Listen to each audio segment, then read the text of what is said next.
बच्चों, आज हम पढ़ेंगे आन का मान नाटक के खलनायक के चरित्र चित्रण के बारे में। तो हरि कृष्ण प्रेमी जी के द्वारा लिखा गया आन का मान नाटक है और इस नाटक में औरंगजेब को खलनायक के रूप में चित्रित किया गया है। वह दुर्गादास का प्रतिद्वंदी है और भारत का अंतिम मुगल सम्राट है। औरंगजेब पूरे भारत पर अपने एक छत्र राज्य की कामना करता है। वह प्रत्येक व्यक्ति को इस्लाम धर्म का अनुयायी बना देना चाहता है, इसलिए हिंदुओं के मंदिर एवं उनका अस्तित्व बिल्कुल मिटा देना चाहता है। वह मूर्ति पूजा का घोर विरोधी है, इसलिए वह इसके विनाश के लिए जीवन पर्यंत कुचक्र रचता रहता है, प्रयास करता रहा है। वीर दुर्गादास उसकी सभी कुचेष्टाओं पर अपने शौर्य बल से पानी फेर देता है। तो यह जो खलनायक है, प्रतिनायक है औरंगजेब, आन का मान नाटक में उनके चरित्र की प्रमुख विशेषताएं इस प्रकार से हैं।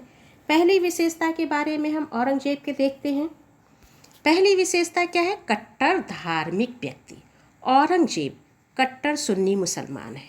वह मानव मात्र के लिए इस्लाम को ही श्रेष्ठ मानता है। अन्य सभी धर्म उनकी दृष्टि में त्याज्य है।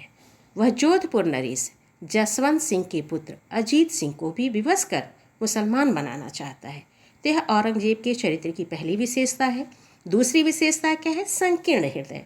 औरंगजेब बहुत ही संकीर्ण विचारधारा का व्यक्ति है। अन्य सभी धर्मों का उसकी दृष्टि में कोई महत्व नहीं है। वह केवल इस्लाम धर्म को ही सब कुछ मानता है। तीसरी विशेषता औरंगजेब के चरित्र की है निर्दयी एवं निशंस। औरंगजेब निशंस व्यक्ति है। शक्ति व राज्य प्राप्त करने के लिए वह कुछ भी करने को तैयार रहता है, तत्पर रहता है। वह अपने पिता शाहजहां, पुत्र कामबख्श, पुत्री जेबुन्निसा आदि जो रक्त संबंधी हैं उनको भी कैद में डाल देता है और दो बड़े भाइयों दारा शिकोह और शुजा को मौत के घाट उतार देता है। औरंगजेब को किसी के ऊपर दया नहीं आती। अब औरंगजेब के चरित्र की चौथी विशेषता के बारे में हम देखते हैं। उसका जीवन क्या है? सादा जीवन है। औरंगजेब सादगी का जीवन व्यतीत करने वाला है। वह सुरा सुंदरी से दूर रहता है।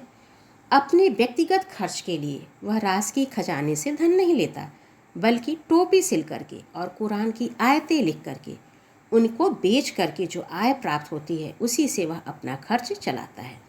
अपने महल में बहुत ही सादगी से रहता है। अब औरंगजेब के चरित्र की पांचवी विशेषता क्या है? आत्मग्लानि। वृद्धावस्था में उसे अपने द्वारा किए गए कुकृत्यों और अत्याचारों के प्रति ग्लानि होती है। उन्हें याद करके वह दुखी होता है। मेहरुन्निसा से कहता है कि औरंगजेब बातों के जहर से मरने वाला नहीं है। मेहर के दंड की बात सुनकर वह कहता है, हाथ थक गए हैं बेटी, सिर काटते काटते। अब औरंगजेब के चरित्र की जो छठवीं विशेषता है वह है संतान के प्रति स्नेह। वृद्धावस्था में उसे अपने पुत्र पुत्रियों पे जो वह अत्याचार किया रहता है उन अत्याचारों को याद करता है और तब वह अपने पुत्र के प्रति स्नेह से व्याकुल हो जाता है और वह अकबर को अपने छाती से लगाने के लिए आतुर हो जाता है। अपनी वसीयत में वह अपने पुत्रों से क्षमा मांगता है। इस तरह से हम यह कह सकते हैं कि औरंगजेब को एक कठोर, अन्यायी, क्रूर, निशंस, कट्टर धार्मिक, उन्मादी तथा हिंदू विरोधी शासक के रूप में चित्रित किया गया है। लेकिन वृद्धावस्था में जब उसकी शारीरिक क्षमता क्षीण हो जाती है तब उसके चरित्र में परिवर्तन आता है। तब उसका चरित्र एक दयालु एवं स्नेही व्यक्ति के रूप में बदल जाता है।